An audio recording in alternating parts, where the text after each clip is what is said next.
For classic matches, just like the World Cup videos, why not go to patreon.com/drunkredhead.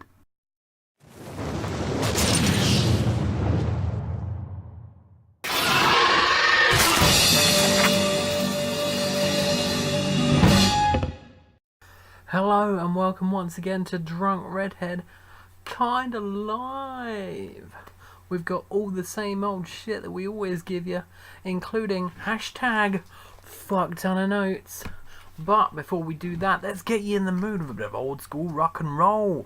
Well, general rock and roll probably isn't old school. This is Redhead, Heartbroken and Hungover, Kinda Live at the Fiddler's Elbow in Camden in November 2015.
As previously stated, that was Redhead with Heartbroken and Hungover, Kinda Live at the Fiddler's Elbow in Camden in November 2015. And if you like what your ears were making you hear, well, you can check them out on Facebook, facebook.com/Redhead Music UK. Links, of course, will be in the description below. And we're going to start this edition with a bit of football, as it was the FA Cup semi-finals this weekend. We saw Chelsea v Spurs, Arsenal v Man City, two huge games at Wembley Stadium, and we will be seeing Chelsea, who beat Spurs 4-2 in a fantastic match yesterday, take on Arsenal, who beat Manchester City after extra time 2-1 just a couple of hours before I filmed this, to give us a pretty big final. All London, and hopefully reminiscent of the 2007 Carling Cup final, or the Snarling Cup final, as it was a bit of a rough affair, but it was a fantastic match to watch. It was like 3 or 4 sending offs. John Terry got knocked out. And those weren't the only big matches this week. There was also the quarterfinals of the European competitions earlier this week. Yes, it was the Champions League quarterfinals and the Europa League quarterfinals, and unfortunately there's only one English team left, and it's Manchester United. Ooh. Yes, unfortunately Leicester City couldn't beat Atletico Madrid. They did their bloody best though. They almost pulled it out of the bag. They dominated the second half with like 20 shots, and unfortunately they couldn't manage it, losing 2-1 on aggregate. And also Juventus, they dominated Barcelona, beating them 3-0 in the first leg, and then just shutting them out in the second. It was great to watch, and hopefully they can pull it out of the bag in the final. Assuming they get there, of course. They've got Monaco in the semis, who beat Borussia Dortmund a little unfairly. They had a bit of a problem with the bomb and whatnot. I'm going to leave it there, though. And the other team, of course, is Real Madrid, who play Atletico Madrid in the semis.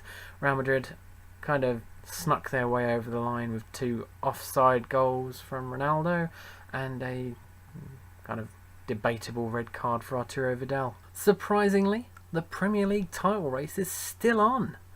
Tottenham Hotspur are only 4 points behind Chelsea at the moment, thanks to defeats for Chelsea against Crystal Palace and Manchester United. So Tottenham might sneak in there, and I would love it if they do. Nothing against Chelsea, I don't care if they win the title, but it's nice to see a new name on the trophy, just like last year, except not quite as epic as last year. Of course, Liverpool have fucked up any chance of getting near there, thanks to a defeat earlier today against Crystal Palace. We always fuck our season up at Crystal Palace. Well, it was home in fact, so we always fuck our season up against Crystal Palace. Fuck. Liverpool's women's team, however, haven't fucked anything up yet. In fact, they got started with a great 4-1 win against Yeovil. The only problem was they forgot their kit and had to wear Yeovil's away kit, which was a bit weird. Either way, it's a nice way to end the football segment.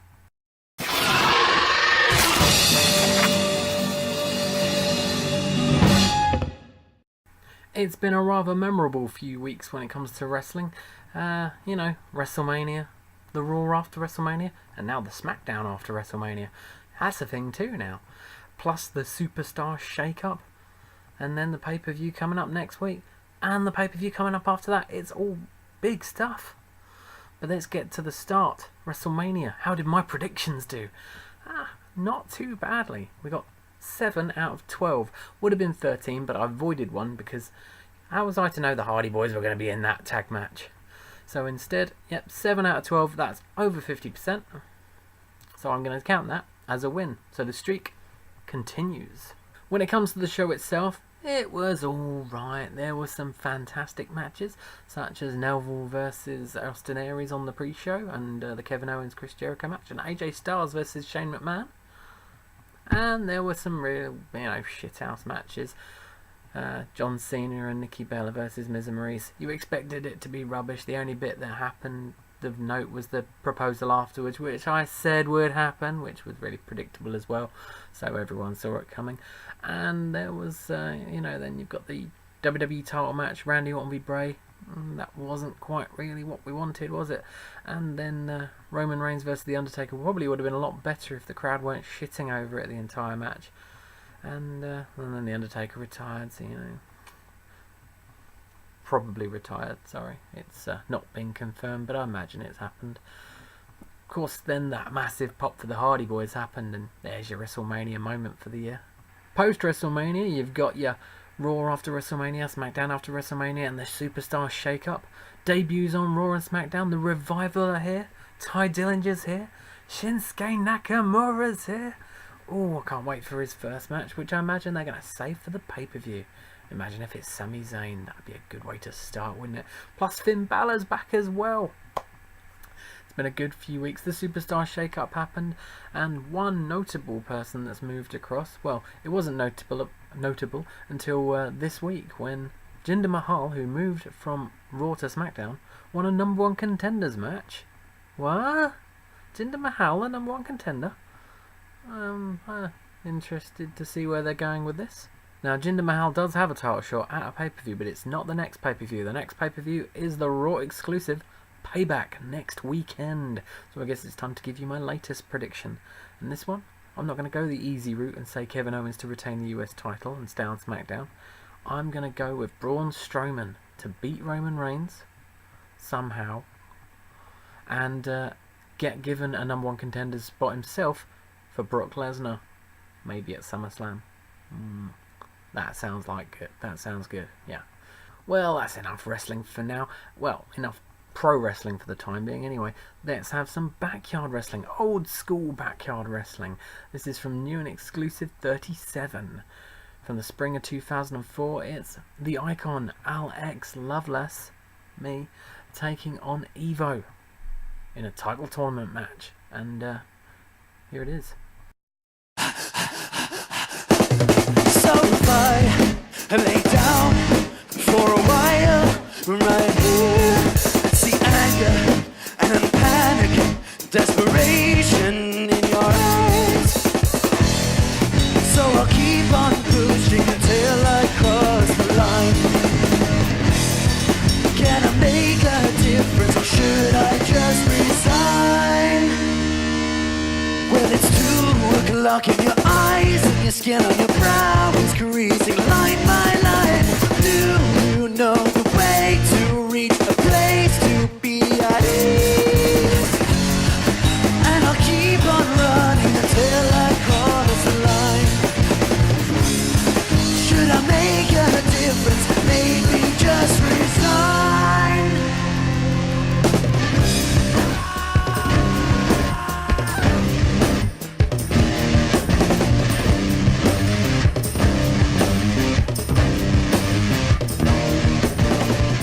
So much for the Paradise City.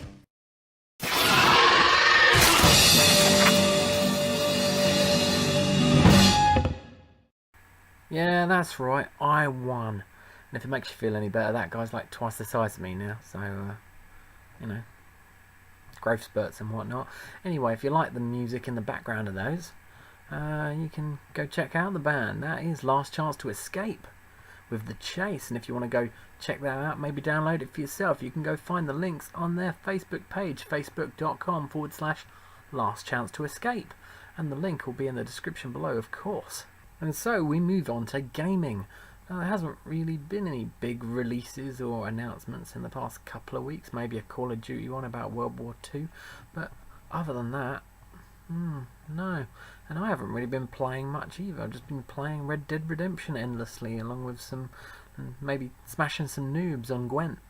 I want to finish the journey mode on FIFA. Finally. Only took me like 8 months. And a deeply unsatisfying ending where he gets told he's in line to make the England squad. He doesn't even make the England squad for definite. You don't find out that.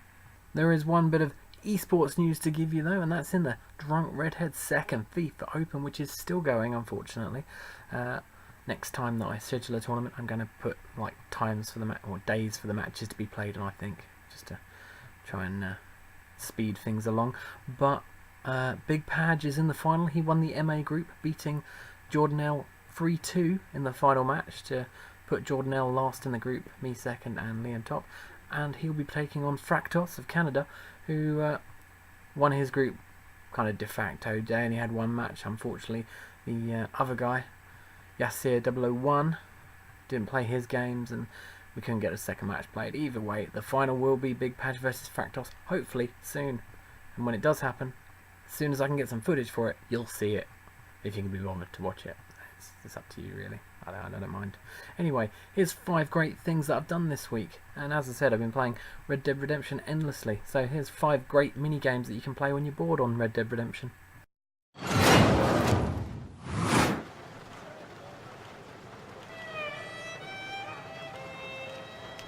gonna check.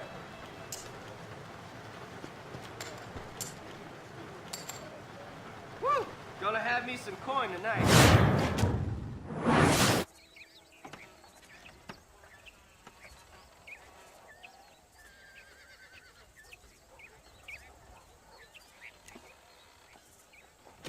If you need lessons, I'm your man.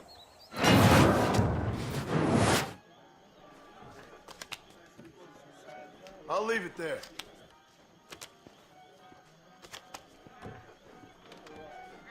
You win. All right. True enough. Unlucky, my friend.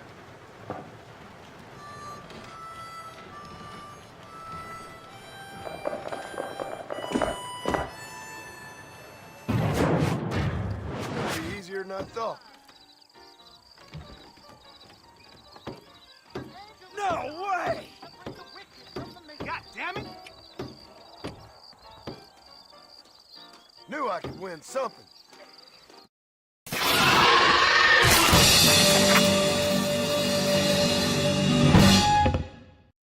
It's come to that part of the show where I need to tell you what to listen to, because you might not have heard this stuff before, and you really should, because it's pretty awesome, and this edition is no different.